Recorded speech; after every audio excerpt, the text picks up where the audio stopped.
Kita lanjut ke perang berikutnya. Kita menuju ke Amerika Serikat. Setelah mengalahkan Meksiko dalam Perang Amerika-Meksiko pada tahun 1848, Amerika Serikat mendapatkan wilayah baru di selatan. Kegembiraan tersebut diiringi benih perpecahan. Perbedaan cara pandang wilayah selatan dan wilayah utara di Amerika Serikat tentang perbudakan sangat bertolak belakang, utara dengan industrialnya yang maju dan selatan dengan pertaniannya, mengandalkan budak.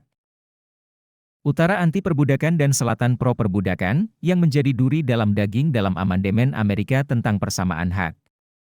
Kompromi yang diberikan ke wilayah selatan tentang perbudakan menjamin kesatuan Amerika Serikat. Budak kulit hitam di Amerika Serikat adalah keturunan Afrika. Dulu nenek moyangnya diculik dari tanah airnya dan dijual sebagai budak oleh kolonial Inggris, Perancis, Spanyol dan Belanda di benua Amerika. Mereka sangat sengsara dan dianggap properti oleh majikannya.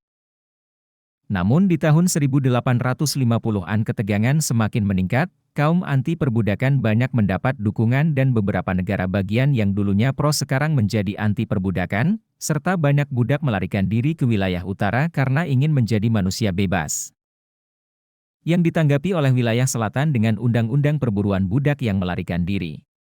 Konflik sering pecah karena budak melarikan diri ke wilayah utara yang tidak mengakui undang-undang perburuan budak.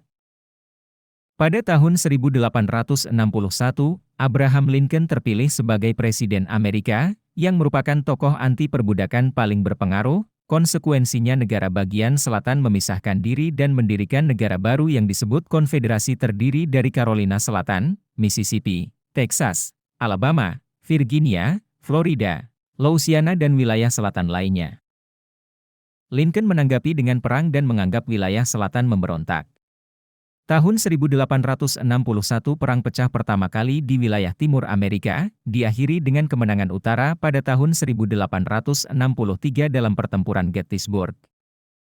Di wilayah barat juga berlangsung pertempuran sengit pada tahun 1863 diakhiri dengan kemenangan utara yang membuka jalan ke Atlanta dan mengarah ke ibu kota Konfederasi Virginia.